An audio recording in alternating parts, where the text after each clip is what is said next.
At minsan pa po ay muli nating pag-usapan at dalhin ang ating sarili sa banal na Torah o salita ni Abba Yahweh.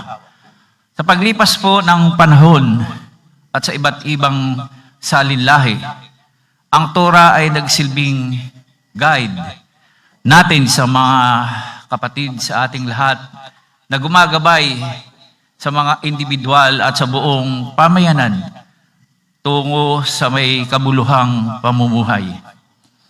At sa dakilang Haring Abba Yahweh ay nagpapaalala sa ating lahat at kanyang mga nilikha na ayon sa kabanalan ng ating Haring Yahweh, ang bawat buhay ay may dakilang halaga. Hindi hikaya tayo nitong pag-aralan natin at pagnilay-nilayan at patuloy na tayo pong lahat ay lumago upang gawing bahagi ang pagkatao, ang mga aral nito. Hindi lamang kaalamang nakatago sa lahat ng aklat, kundi kabutihang isabuhay sa ating tahanan, sa ating mga pinapasukan sa trabaho at sa buong sanlibutan. Ang paglakad ayon sa turo ng Torah ay ang pagpili sa landas na kung saan ang kabanalan ay nagkakasama-sama sa pagmamalasakit sa kapwa, kung saan ang batas ay pinaiinit ng pag-ibig, at kung saan ang bawat hakbang tungo sa pagkamakatuwid ay hakbang din tungo sa sanlibutang nais ni Abba Yahweh na ating itatag. At muli, magpatuloy po tayo, mga minamahal kong kapatid. Muli, ako po ay bumabati sa inyong lahat ng isang mapagpalang araw ng Sabat. Sa Torah po, ay mayroon pong dalawang basihan ng righteous living na ano po ang mga ito na pundasyon ng kautusan.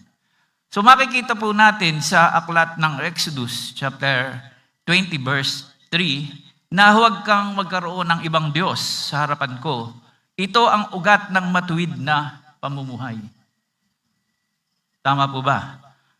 Isang matuwid na pamumuhay ang Abba Yahweh na una sa lahat. Kapag siya ang pinakamahalaga sa atin, susunod na ang lahat ng kautusan ng dakilang Haring Abba Yahweh. So sentro po ang buhay natin sa nag-iisang hari ng lahat, dakilang Abba Yahweh. Yan po ang pinakamatatag na pundasyon. Ano po yung pangalawang bahagi? So kung tayo po ay nakatutok sa nag-iisang Haring Abba Yahweh, ay meron naman pong pangalawa na bahagi na kung saan para sa righteous living, ito yung kautusan na patungkol sa kapwa. Kung una, nakasentro tayo sa nag-iisang Haring Abba Yahweh, pangalawa ay ang kautusan na ibinigay sa atin na ito ay noong panahon ni Moses, ibinigay sa kanya at nakipag-usap ang Haring Abba Yahweh sa Mount Sinai. At ang sabi po rito, igalang mo ang iyong ama at ang iyong ina upang ikaw ay mabuhay ng matagal sa lupain na ibinibigay ko naman sa iyo, sabi ni Haring Abba Yahweh. So malinaw mga kapatid ko na kung igagalang natin ang ating mga magulang, hello mga kabataan na nandirito ngayon nakikinig sa loob ng Zoom dito sa banal na dako, na may bilin po at may kautusan ng Haring Abba Yahweh na igagalang ang iyong ama at ang iyong ina.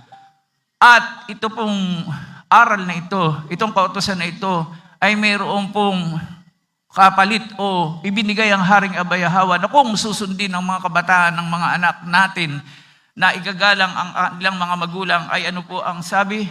Hahaba ang buhay.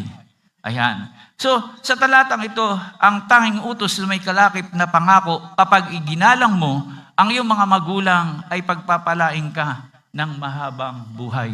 Hello mga minamahal kong mga kabataan. So, yan po ang isang pundasyon natin.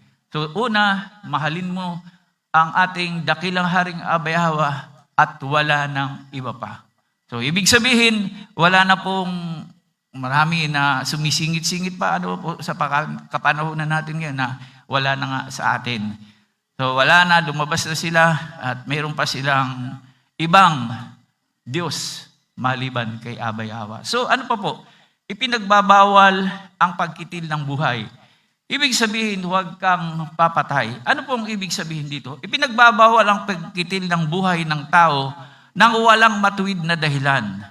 Ayan, mayroon pala na pwede palang pumatay. May matuwid na dahilan. Ano kaya po ito, mga minamahal kong kapatid? Ang kahatulan ay sa Abay Hawa at siya ang may akda ng ating buhay. Sa pagtatanggol sa sarili, halimbawa po, na may napatay, nagsamantala, o sa bahay na gabi na ninakawan, na ang may-ari ng bahay ay lumaban at nagtanggol. So sa kanyang pagtatanggol ay napatay po niya ang magnanakaw. Di po ba mayroon siyang buong katuwiran dahil ipinagtanggol po niya ang kanyang sarili. Ipinagtatanggol po niya ang kanyang sarili na may dahilan. Dahil kung hindi naman po niya gagawin yun, ano pong mangyayari sa kanya? Di po ba? So sa mga bagay na ito, hindi po tayo inutusan na pumatay. Bawal pong pumatay. Pero dahil sa may kadahilanan, kagaya ng Abay Hawa, nung kapanahonan, di po ba, na lagyan ng mga dugo yung pintuan para huwag dumaan ang sumpa, yung mga kulisap, yung mga bagay na ando na, yung sumpa at mga ngamatay. Di po ba nilagyan ng palatandaan, mga dugo sa kanilang pintuan ng tahanan upang huwag dumaan doon ng sumpa. Yan ang buong katuwiran dahil siya po ang may akda ng ating buhay. So ano pa po? Ang sabi rito ay huwag kang mangangalunya. Ayan. So ipinagbabawal ang pakikiapid o pakikipagtalik. Ito po ibinigay sa atin ng kautusan ng dakilang Haring Abay Hawa.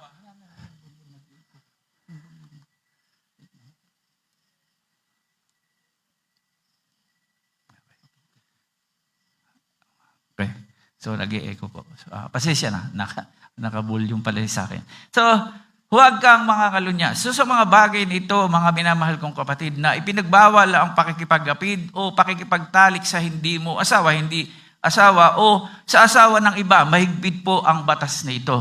So, mga minamahal kong mga kapatid ko, kung ito ay kautusan, tayo po ay isipin natin yung mga mabuti.